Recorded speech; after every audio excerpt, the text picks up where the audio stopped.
감사합니다. 우리는 계속해서 성경을 또 크게 조망하면서 이 성경 전체에 펼쳐진 하나님의 구속사가 어떻게 성취되는지 우리가 말씀을 계속해서 나누고자 합니다. 그 가운데 오늘은 이 인간 창조에 대해서 여러분들과 함께 은혜를 나누고자 합니다. 하나님의 창조의 절정은 사람을 창조하신 것입니다. 하나님은 그 어떤 피조물 가운데서도 사람을 특별하게 창조하셨습니다. 사람은 특별히 하나님께서 손수 빚어서 창조해 주셨던 것이죠. 다른 모든 피조물들은 말씀으로 그저 창조했는데 사람만 하나님이 친히 빚어서 창조하신 것입니다.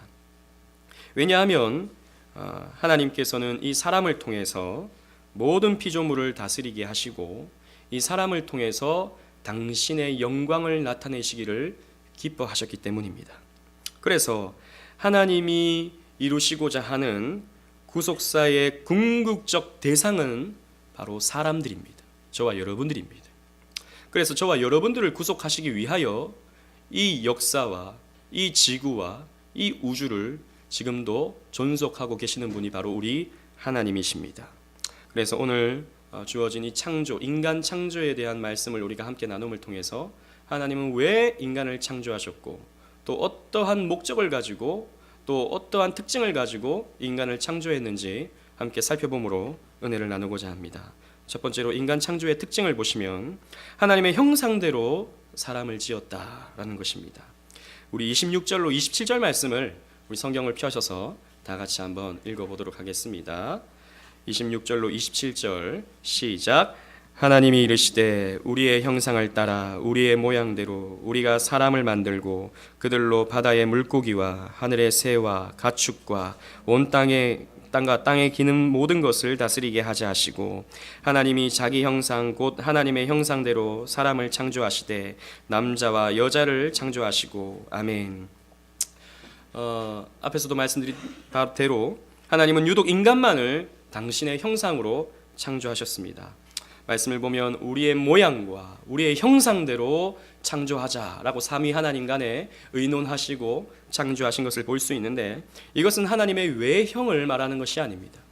여러분, 하나님은 외형을 갖지 않으신 분이십니다. 하나님은 영이신 분이시죠. 그래서 혹 만화나 혹은 그림이나 혹은 영화에서 나타나는 것처럼 하나님은 하얀 옷을 입고 흰 수염을 가지신 하얀 모자를 쓰신 그런 분이 결코 아닙니다. 그것은 하나님을 형상화한 우상숭배입니다. 우리는 결코 하나님을 그렇게 육신에 갇힌 분으로 어떤 형상에 갇힌 분으로 우리는 표현해낼 수 없습니다. 하나님은 영원히 충만하신 무소부재하신 영이신 하나님이신 것이죠.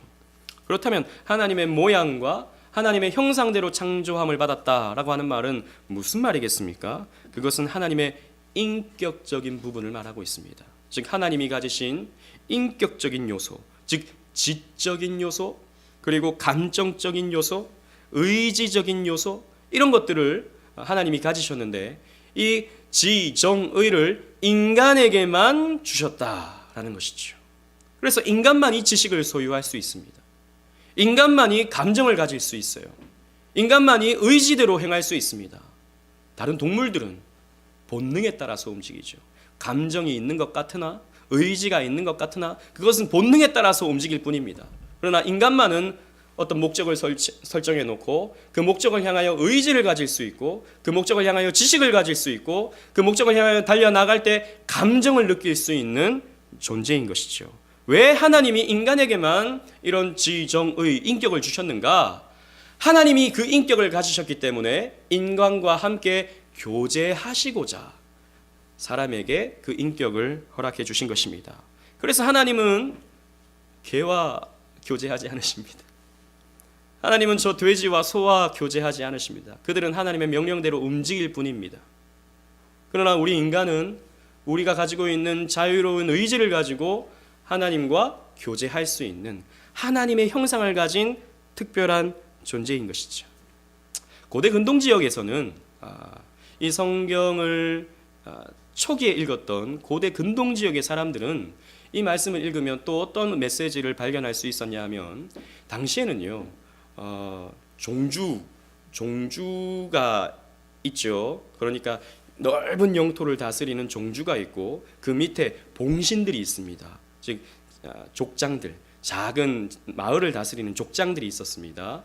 이 족장들이 뭔가를 이뤄내기 위해서 어떤 힘이 필요할 때 그 종주가 가지고 있던 어떤 표, 종주의 얼굴이 그려진 형상, 이런 것들을 가지고 있으면 내가 그 종주, 왕의 권위를 가지고 이 모든 일을 행한다라고 하는 것을 나타내곤 했다고요. 그래서 하나님의 형상을 가진다라고 하는 말은 무슨 말이냐면, 우리는 하나님이 가진 권위를 가지고 하나님이 주신 어떤 특별한 능력을 가지고 이 땅을 다스리고 이 땅을 이용하면서 살아갈 수 있는 하나님의 특별한 피조물이다라고 하는 것을 우리에게 가르쳐주고 있는 것이죠. 그래서 우리는요 하나님의 특별한 고귀한 피조물입니다. 다른 동물과 구별된다는 것이죠. 지난주에 제가 진화론에 대해서 간단히 설명하면서 진화론의 폐해가 다른 동물과 인간의 구별점을 없애버렸다라고 하는 것을 말씀드린 적이 있었습니다. 예전에 어떤 설문조사를 미국에서 했는데요, 자기 집의 개와 옆집에 사는 이웃이 동시에 물에 빠졌을 때 여러분들은 누구를 먼저 구하겠습니까? 라고 이렇게 질문을 한 것을 본 적이 있습니다. 여러분들이 키우는 개가 물에 빠졌어요. 옆집 사람도 물에 빠졌어요. 그럼 누구를 먼저 구하겠습니까? 어렵습니까? 내 개도 귀하고, 그죠? 저 사람도 귀하니까, 아이 고민되네, 이렇게 생각한다고요. 여러분, 오늘날 우리는요 알게 모르게 그렇게 인간의 특별함에, 인간의 가치를 잊어버리고 살아갑니다. 개가 더 소중한 거예요. 미국에서 그 조사를 했는데 60%의 사람들이 내 집 개를 먼저 구하겠다 그랬습니다. 내 개가 더 소중하다는 것이죠. 이웃에 사는 저 사람보다. 왜? 나와 함께하는 가족이다 이것이죠, 개가. 그러나 여러분, 그렇지 않습니다. 물론 개도 소중합니다. 개를 무조건 천시여기라는 말이 결코 아니죠. 인간은 특별합니다. 인간은 다른 피조물과 비교할 수 없이 고귀합니다. 왜냐? 하나님이 특별하게 창조하신 하나님의 형상을 가진 고귀한 피조물이기 때문입니다. 그래서 인간은 인간으로서 특별한 가치를 가집니다. 그래서 다른 동물과는 비교가 안 되는 것이죠. 내가 키우는 개보다도 모르는 다른 사람이 훨씬 더 귀한 것입니다. 이렇게 인간은 특별하게 창조함을 받은 사람들입니다. 두 번째로 우리가 기억해야 될 것은 문화명령을 받은, 문화적 사명을 받은 존재가 바로 사람인데, 하나님은 창조함을 입은 이 사람에게 문화명령을 주셨다라는 것이죠. 아까 읽었던 말씀인데요, 우리 다시 한번 읽어보겠습니다. 28절 말씀 시작. 하나님이 그들에게 복을 주시며 하나님이 그들에게 이르시되 생육하고 번성하여 땅에 충만하라. 땅을 정복하라. 바다의 물고기와 하늘의 새와 땅에 움직이는 모든 생물을 다스리라 하시니라. 아멘. 여러분, 하나님께서 인간을 창조하시고 난 이후에 그들에게 복을 주시면서 말씀하시되 생육하고 번성하라. 땅에 충만하라. 땅을 정복하라. 모든 생물을 다스리라 라고 말씀하셨습니다. 여러분, 이것은 어떤 의미냐면 하나님이 우리 인간에게 하나님의 형상을 주셨습니다. 그래서 인간이 가지고 있는 그 독특한 권위를 가지고 이 자연과 이 지구와 이 문명을 개발하면서 마음껏 이 세상을 누리면서 살아가라고 주신 것입니다. 그래서 우리의 사명은 무엇이냐 하면 하나님이 주신 이 산과 바다와 들과 내 재능과 이런 문명, 과학, 학문 이런 것들을 잘 이용해서 하나님을 누리면서 이 세상에서 행복하게 살아가는 것이 저와 여러분들의 사명입니다. 중요한 것은 하나님이 주신 것을 기억하면서라는 것이죠. 하나님이 주신 것을 기억하면서 산을 바라보면서 그 등산을 하는 것입니다. 강을 보면서 거기서 수영도 하는 것이죠. 또 우리가 가진 학문들을 잘 이용하면서 여러 가지 것들을 개발하고 발명해내고 이용하면서 우리는요, 야, 하나님이 이 좋은 것들을 주셨구나 라고 우리는 누리는 것입니다. 그래서 우리는 TV도요, 우리 하나님께 감사하면서 볼 수 있어야 됩니다. TV 자체가 여러분 꼭 나쁜 건 아니죠. 거긴 나쁜 것도 있고 좋은 것도 있습니다. 그러나 우리가 좋은 것들을 보면서 야, 하나님이 이렇게 이 집안에 있는 TV를 통해서 온 세상을 다닐 수 있는 그런 은혜를 주시는구나.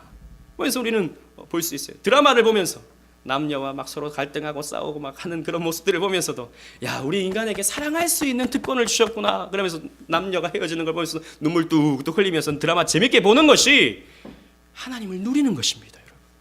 꼭 여러분 교회에 앉아서 예배 드리는 것만이 하나님을 누리는 시간이 아니고 여기에서 받은 말씀을 가지고 한 주간 생활 속에서 열심히 살아가고 또 열심히 일한 것으로 돈을 열심히 벌고 그것을 또 쓰면서 기쁨을 맛보면서 하나님이 이 모든 것을 나에게 허락해 주셨구나 라고 누리는 것, 이게 여러분 이 세상을 정복해 가는 것입니다. 아, 이거 하나님께서 다 주신 것이다 라는 것을 생각하면서 그런 모든 것들을 누리는 것이 이 땅을 정복하는 것이죠. 이 땅에 충만하게 하나님을 믿는 사람들이 퍼져서 하나님이 주신 이 자연 만물을 누리는 것입니다. 이것이 여러분 하나님이 우리를 창조하신 목적이에요.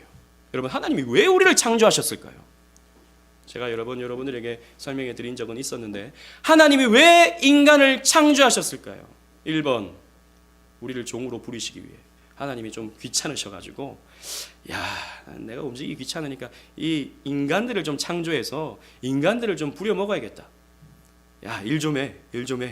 그래서 우리는 열심히 일해가지고 하나님께 헌금 갖다 바치게 하려고 우리를 창조했다. 2번, 우리를 딱 창조해놓고 아이고 이놈들 잘 노는구나. 얘들 이렇게 막 이렇게 인간이 집도 짓고 또 공부도 하고 열심히 살면서 하나님 감사해요 막 이렇게 예배드리는 이런 모습 보면서 재롱잔치 하는 거 보면서 아이고 이놈들 잘 사는구나, 내가 만들어 놓은 이 인간들 참 잘 사는구나, 그렇게 지켜보시려고 그 관상용으로 그 우리가 마치 물고기를 어항 속에 가둬놓고 그 물고기가 막 헤엄치고 다니는 거 보면서 아이고 이놈들 잘 노는구나 이렇게 지켜보시려고 인간을 창조하셨다. 1번일까요? 2번일까요? 헷갈리시면 안 됩니다. 1번도 아니고 2번도 아닙니다. 1번일까요? 2번일까요? 그러면 1번? 2번? 이렇게 쉽게 답하시면 안 됩니다. 여러분, 그런 게 아니죠. 하나님은 하나님이 가지셨던 그 영원한 사랑과 그 영원한 행복과 그 영원한 기쁨과 그 영원한 만족을 그 삼위 하나님 간에만 나누셨는데 그것을 특별한 피조물인 인간들에게도 허락해 주심으로 말미암아서 그 인간도 사랑, 기쁨, 행복, 만족을 이 땅에서 하나님으로 말미암아 누리게 하시고자 우리를 창조하신 거예요. 그래서 하나님의 창조 목적은 우리의 행복입니다. 우리의 기쁨이에요. 우리가 하나님으로 인해서 이 땅을 행복하게 살아가는 것이 하나님이 이 세상을 창조하신 목적이에요. 하나님이 뭐가 부족해서 그 전능하신 하나님이 무슨 도움이 필요해서 나를 위해서 좀 일 좀 해줘 라고 하시겠습니까? 하나님이 뭔가가 부족해가지고 뭔가 더 기쁨을 얻기 위해서 관상용으로 인간을 창조해놓고 이 우주를 창조해놓고 아이고 이놈들 잘 노는구나 라고 보시겠습니까? 하나님은 만족으로 충만하신 분인데 하나님은 그 흘러넘치는 기쁨, 만족, 행복 그것을 피조물인 인간들에게 나누어 주심으로 그 나누시는 그 사랑으로 함께 기뻐하고 함께 즐거워하기를 원하셨다라는 것이죠. 그래서 여러분, 우리가 예수를 믿는 목적은, 우리가 예수를 믿는 내용은 우리가 하나님을 알아서 하나님을 믿게 되어서 이 자연 만물들을 이용하여 아이고 하나님 이런 모든 것을 주신 하나님 감사합니다 라고 찬양하고 기뻐하고 그런 것들을 잘 선용해서 사용하는 것이 하나님께 영광을 올려드리는 것이고 그것이 우리가 최고로 기뻐할 수 있는 일입니다. 여러분들이 그냥 돈 많이 버는 게 여러분들이 기쁜 게 아니고 여러분들이 좋은 자리에 올라앉아가지고 다른 사람 밑에 있는 사람들 내려다보는 것이 여러분들의 기쁨이 아니고 하나님이 주신 것들을 이용하면서 감사하고 기뻐하고 그런 것들을 잘 선용해내는 것이 우리의 최고의 행복인 것이죠. 그리고 세 번째로 인간을 흙으로 지으셨다라는 것입니다. 우리 성경책을 펴셔서 우리 2장 7절 말씀 한번 읽어보도록 하겠습니다. 창세기 2장 7절.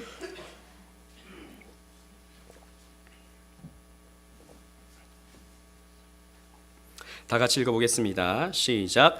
여호와 하나님이 땅의 흙으로 사람을 지으시고 생기를 그 코에 불어넣으시니 사람이 생명이 되니라. 아멘. 인간을 흙으로 창조했다라고 기록하고 있습니다. 인간의 본질적인 성질은 흙이라는 것이죠. 이 흙이라는 말에 해당하는 히브리어가 아담마라는 말입니다. 이 말은 먼지 혹은 티끌 혹은 흙으로 번역될 수 있는 말입니다. 이 아담마에서 나온 이 아담마라는 말에서 첫사람 이름 아담이라는 이름이 나온 것이거든요. 아담이라는 말은 흙 혹은 사람으로 번역되기도 하는데 흙에서 온 존재라고 하는 그런 의미를 가질 수 있는 것입니다. 그렇기 때문에 인간의 본질적 속성은 흙입니다. 인간의 본질적인 재료는 티끌입니다. 그래서 인간이 죽으면 어떻게 됩니까? 흙으로 돌아가게 되는 것이죠. 흙에서 왔으니 흙으로 돌아가는 것입니다. 여러분, 왜 인간을 흙으로 창조하셨을까요? 그 수많은 다른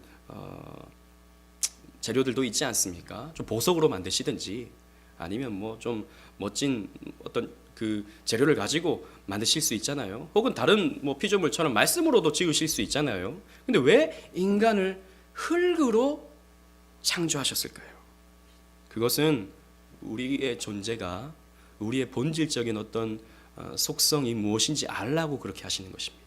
여러분, 우리는 흙입니다. 흙이라는 말은 먼지라는 말은 티끌이라는 말은 nothing, 아무것도 아닌 존재라고 하는 의미를 가지죠. 티끌모아 태산 이런 말을 우리가 사용하지 않습니까? 아무것도 아닌 것들도 이렇게 모으다 보면 태산이 될 수 있다라고 하는 그런 의미 아니겠습니까? 여러분, 먼지라는 말, 티끌이라는 말은 아무것도 아닌 것입니다. 사실 하나님이 우리에게 생명을 불어넣어 주셔서 우리는 휴먼 네이처, 생명이 되었고 사람이 되었지, 우리는요 하나님이 아니면, 하나님과 관계하지 않으면 우리는 그냥 흙입니다. 아무것도 아닙니다. 먼지와 같아요. 인간이 대단한 것 같죠? 이 인간이 이뤄놓은 문명들이 굉장히 화려하고 멋있죠. 그래서 인간이 대단한 것 같이 여겨집니다. 그래서 인간들은요 오늘날 한도 끝도 없이 교만해졌습니다. 우리 인간은 하나님 없이도 살 수 있어요. 우리 인간은 얼마든지 인간이 가진 지식으로, 인간이 만든 어떤 이런 자연 과학으로 얼마든지 행복하게 살아갈 수 있어 라고 사람들은 생각하죠.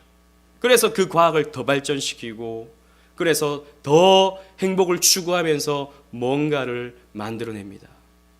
그러나 과학이 이토록 발전된 이 세상은 과연 행복해졌습니까? 더 행복해졌나요? 여러분 어릴 시절보다 더 행복하다고 말할 수 있습니까? 이렇게 정치는요 더 민주화가 되었어요. 인간들이 개발을 해내고 머리를 짜내서 더 민주적으로 만들어냈습니다. 그래서 옛날에는 그냥 대통령이 말하는 게 무슨 하나님 말씀처럼 느껴져가지고 그냥 모든 국민들이 따라가는 게 일반적이었는데, 오늘날에는 대통령을 내려앉히는 것이 유행이 된 시대입니다. 그래서 우리가 더 행복해졌습니까? 그래서 우리의 삶에 더 나아졌다고 말할 수 있을까요? 인간들은 한도 끝도 없이 교만해지고 있지만, 인간은 하나님과 관계없으면 아무것도 아닌 nothing, 아무것도 아닌 존재입니다. 겸손할 수 있어야 됩니다. 여러분, 우리 인간은 대단하지 않아요. 오늘날 마귀는요 우리 인간의 어떤 위대성, 인간의 어떤 고고함, 이런 것들을 굉장히 강조시키면서 인간 스스로가 갖는 어떠한 특별함을 굉장히 강조하죠. 그러나 아까 제가 말씀드린 인간의 어떤 특별함은 하나님의 형상으로 지음받았기 때문에 특별한 것이지, 하나님과 관계없다면 인간은 별것 아닌 존재입니다. 여러분, 하나님 없이도 자기를 귀한 존재로 여기고 하나님을 대적하면서 하나님보다 더 지혜로운 척하는 인간은 교만한 존재입니다. 그리고 그 교만으로 인해서 심판받게 됩니다. 우리는 꼭 기억해야 돼요. 나는 아무것도 아닌 존재다. 나는 정말 이제 하나님 은혜 없으면 그냥 저 먼지가 될 수밖에 없는 그런 존재다. 그런데 하나님이 우리를 찾아오셔서 우리를 휴먼 네이처, 생명이 되게 하셨고 하나님의 형상이 부여되었고 그래서 고귀한 존재로 살게 하셨다 라고 하는 그런 자각이 우리에게 있어줘야 됩니다. 그래서 우리는 겸손해야 돼요. 우리는 겸손해야 됩니다. 여러분 스스로는 여러분들을 잘 알지 않습니까? 다른 사람들은 여러분들을 귀하다 하고 또 훌륭하다 하고 또 여러분들이 또 경제적인 어떤 환경들을 보면서 존중하지만 여러분들 스스로를 곰곰이 생각해 보면 사실 그렇게 대단한 존재는 아니잖아요, 그죠? 우리가 그렇게 우리가 위대한 존재는 아니잖아요. 말과 행동이 다르고 때로는 비겁하고 때로는 죄에 깊이 창념하는 죄에 깊이 빠져버리는 그런 허물 많은 존재가 저와 여러분 아닙니까? 우리는 하나님 은혜 없으면 아무것도 아닌 흙과 같은 존재다라는 것을 우리는 기억해야 되는 것입니다. 그리고 크게 우리 두 번째로 생각해야 될 것은 아담은 인류의 대표로서 지음을 받았습니다.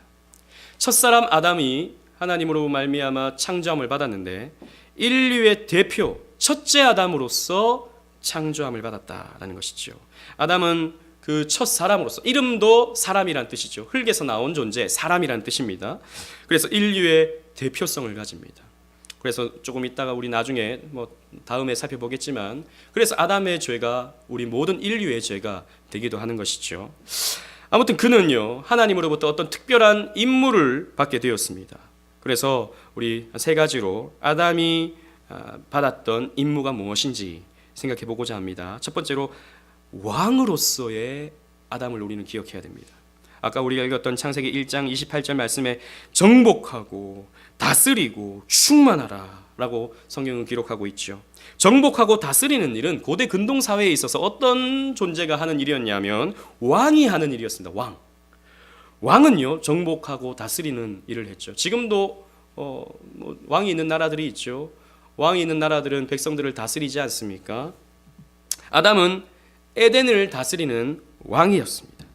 하나님이 지으신 모든 동물과 식물을 다스리고 지키는 일을 했던 사람이 아담이었던 것이죠. 특별히 그에게 동물의 이름을 짓는 이런 일이 주어졌는데 창세기 2장 19절 말씀을 보면 동물 하나하나의 이름을 짓는 것을 아담이 감당하게 됩니다. 그런데 그것이 어떤 의미냐면 이름을 부여한다라는 말은 이 고대 근동 사회에서는 그 존재의 의미를 부여하게 된다라고 하는 뜻도 되거든요. 즉 어떤 직위를 준다라는 뜻으로도 해석될 수 있다는 것이죠. 그래서 이름을 부여했다라는 말은 그곳을 다스린다라고 하는 의미가 있다는 것입니다. 아무튼 아담은요 그 에덴 동산을 다스리는 그런 왕으로서의 사명을 감당해야 했습니다. 그리고 아담은 선지자로서의 사명도 감당해야 했는데 선지자는 어떤 존재입니까? 선지자는 하나님의 말씀을 선포하는 존재가 바로 선지자였죠. 구약시대에 아담은요 자손을 번성하게 하여서 그 에덴 동산을 지켜갈 때에 하나님이 동산의 중앙에 두신 선악과를 따먹지 말라라고 하는 그 말씀을 후손들에게 전해야 하는, 즉 하나님의 명령을 너희들은 지켜야 한다라는 것을 전해야 하는 사명을 받는 그런 선지자적 존재였습니다. 그래서 이런 맥락에서 봤을 때 아담은 하나의 선지자였던 것이죠. 그리고 아담은 제사장의 역할을 감당하기도 했습니다. 우리 창세기 2장 15절 말씀을 다 같이 한번 읽어보도록 하겠습니다. 창세기 2장 15절 시작. 여호와 하나님이 그 사람을 이끌어 에덴 동산에 두어 그것을 경작하여 지키게 하시고. 아멘. 여러분 여기 경작하여 지키는 일에 해당하는 히브리어가요 샤마르라는 말인데 이 말은 신명기 5장 12절 기록된 말씀이 있습니다. 우리 이 말씀 한번 주보에 있으니까 다 같이 한번 읽어보도록 하겠습니다. 여러분 죄송합니다. 주보에 없네요. 제가 기록을 안 했습니다. 신명기 5장 12절 여호와 하나님이 그 사람을 이끌어 에덴 동산에 두어 그것을 경작하여 지키게 하시고 그랬습니다. 즉 아담을요, 하나님은 에덴 동산에 두어서 그것을 경작하여 지키게 했다라고 성경이 기록하고 있어요. 이 경작하고 지키는 일이 바로 제사장들이 하는 일이었습니다. 즉 성전을 지키는 일, 그 안식일을 지켜서 하나님의 뜻이 잘 보존되게 하는 역할을 제사장들이 했는데, 그 지키는 일을 아담도 똑같이 했다라는 것이죠. 여러분 보십시오. 아담은 왕이었고, 그리고 선지자였고, 그리고 제사장이었습니다. 왕, 선지자, 제사장, 이것을 여러분들은 듣기가 좀 익숙하죠? 그죠? 이 누가 감당하는 일입니까? 예수 그리스도. 예수 그리스도는 그리스도 되시죠? 그리스도란 말이 바로 기름 부음 받은 자라는 뜻이죠. 기름 부음 받는 구약의 새 직분이 무엇입니까? 왕, 선지자, 제사장입니다. 즉 아담은요, 첫째 아담으로서 인류의 대표였던 것이죠. 아담은 오실자의 표상이라고 그랬습니다. 신약 말씀에 오실자의 표상, 즉 완성하시는 아담이 오시는데 그의 모델이 바로 첫째 아담, 첫 창조함을 받은 아담이었다라는 것이죠. 그래서 여러분 주보에 있습니다. 고린도전서 15장 45절 다 같이 한번 읽어보도록 하겠습니다. 시작. 기록된 바 첫사람 아담은 생령이 되었다 함같이 마지막 아담은 살려주는 영이 되었나니. 마지막 아담이 누굴까요? 예수 그리스도. 그 왕, 선지자, 제사장직을 감당했던 이 아담은 이 역할을 감당하는데 실패하게 되죠. 우리 나중에 살펴보게 될 것입니다. 실패하게 되는데 이 실패한 사역을 누가 완성하시냐? 예수 그리스도. 기름 부음 받는 우리의 왕, 우리의 선지자, 우리의 제사장이신 예수 그리스도께서 마지막 아담으로 오셔서 모든 사람을 살려주시고 이 직분을 회복하심으로 말미암아 우리를 구원해 주시는 것이죠. 그래서 여러분 잘 생각해 보십시오. 그분 예수 안에서 이 왕, 선지자, 제사장의 역할을 감당하시는 예수 안에 있는 우리 또한 왕, 선지자, 제사장의 사역을 감당하게 됩니다. 어디에서요? 교회에서요. 그래서 교회는 왕적인 권한을 행사하게 되죠. 교회는 그래서 다스립니다. 이게 무엇입니까? 치리인 것이죠. 교회는 성도를 다스립니다. 하나님의 말씀으로 다스리죠. 그리고 교회는 선지자적 역할을 감당해야 됩니다. 하나님의 말씀을 바르게 선포해야 되죠. 그리고 하나님의 거룩함을 지켜야 합니다. 그리스도의 죽으심을, 그리스도의 그 거룩하심을 우리는 지켜야 하는 사명을 감당해야 되는데 그게 바로 무엇입니까? 성례입니다. 세례와 성찬. 보십시오. 말씀의 참된 전파, 성례의 성실한 집행, 권징의 정당한 시행. 이 세 가지가 무엇입니까? 교회의 표지입니다. 교회의 표지. 그래서 예수 안에서 구원받은 참된 교회는 이 말씀의 참된 전파, 성례의 신실한 시행, 권징의 치리의 정당한 집행을 이루어가야 되는 것이죠. 우리 교회 저 앞에 우리 들어오시는 입구에 보면 게시판에 우리 오직 은혜교회의 핵심 가치라고 되어 있는데 우리 교회는 이 세 가지의 표지에 마크에 충실하는 교회가 되겠다라고 한 것입니다. 그래서 우리 예수 그리스도께서 이 사역을 성취해 주셨기 때문에 우리는 성취된 그 진리 안에서 바른 교회를 펼쳐나가기 위해 그 세 가지의 표지를 나타내야 되는 것입니다. 마지막으로 하나님은 남자와 여자를 창조하십니다. 남자와 여자는 어떤 의미를 갖냐 하면 그리스도와 교회의 관계를 설명하죠. 그래서 여자 창조의 구속자적 의미를 한번 살펴보겠습니다. 우리 창세기 2장 21절로 22절 말씀을 다 같이 한번 읽어보도록 하겠습니다. 창세기 2장 21절로 22절 다 같이 읽겠습니다. 시작. 여호와 하나님이 아담을 깊이 잠들게 하시니 잠들매 그가 그 갈빗대 하나를 취하고 살로 대신 채우시고 여호와 하나님이 아담에게서 취하신 그 갈빗대로 여자를 만드시고 그를 아담에게로 이끌어 오시니. 아멘.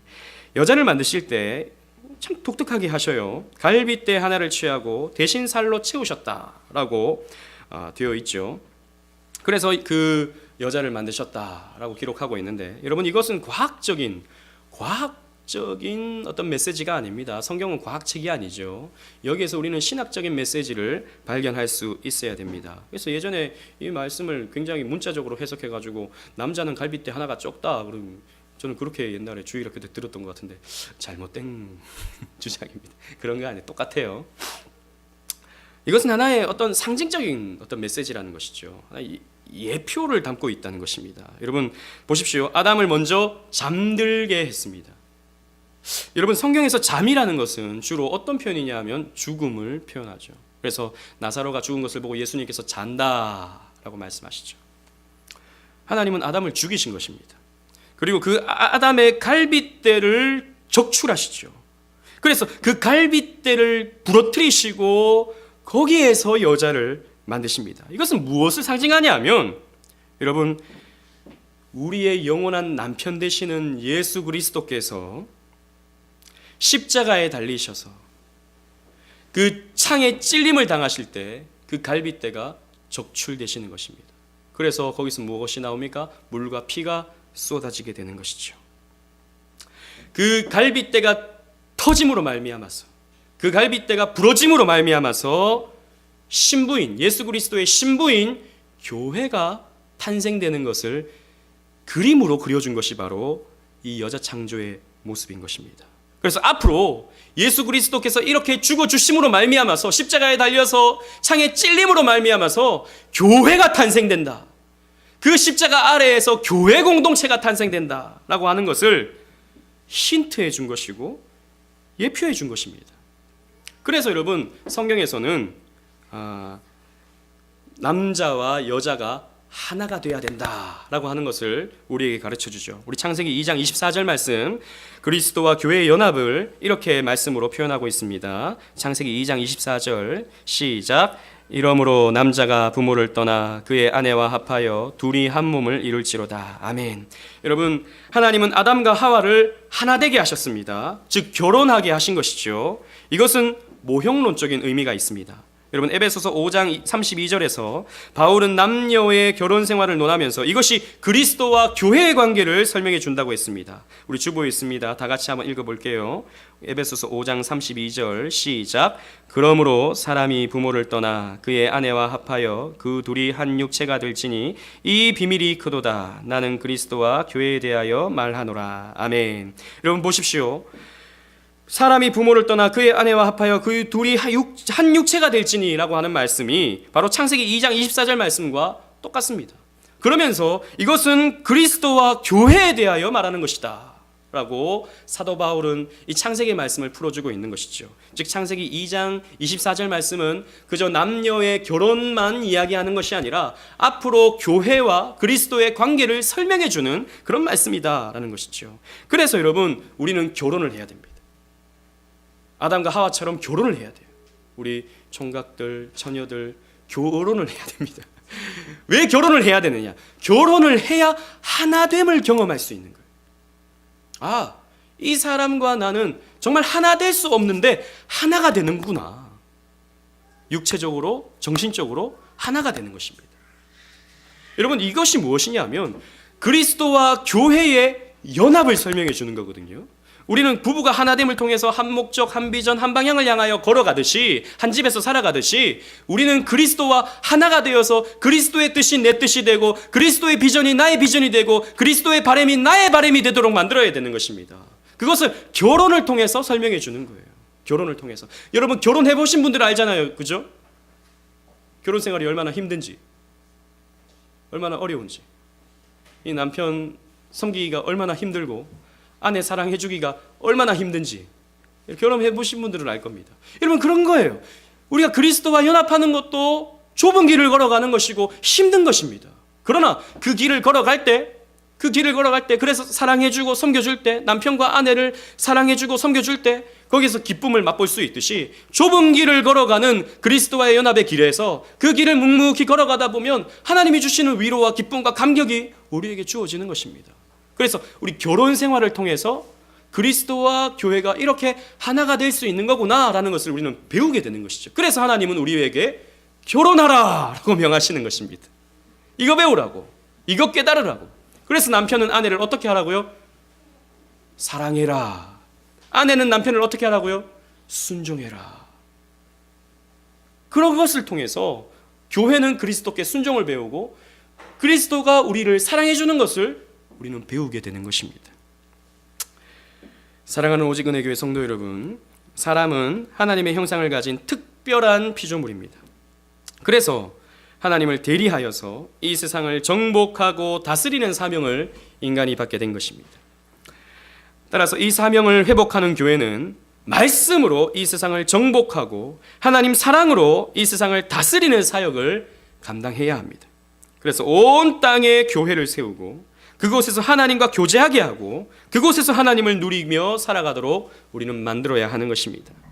이것이 여러분 오늘날 우리가 살아가는 존재 이유입니다. 오늘 우리 교회가 존재하는 이유가 됩니다. 여러분 하나님과 교제하시길 바랍니다. 하나님과 예배를 통해서 교제하시고 기도를 통해서 교제하시고 말씀을 통해서 교제하시기 바랍니다. 그리고 하나님이 지으신 이 피조 세계를 마음껏 사용하여 이용하시면서 돈도 많이 버시고 또 이 세상의 좋은 것들 많이 사용하시면서 기쁨을 충만하게 누리시길 바랍니다. 그래서 하나님이 이 모든 것 주신 것에 대해서 감사하시기를 바라요. 그래서 하나님이 주신 이 구속사적 메시지를 가슴속에 잘 새기시면서 성경을 보는 눈이 확 트일 수 있는 저와 여러분들 되시기를 주님 이름으로 축원합니다. 아멘.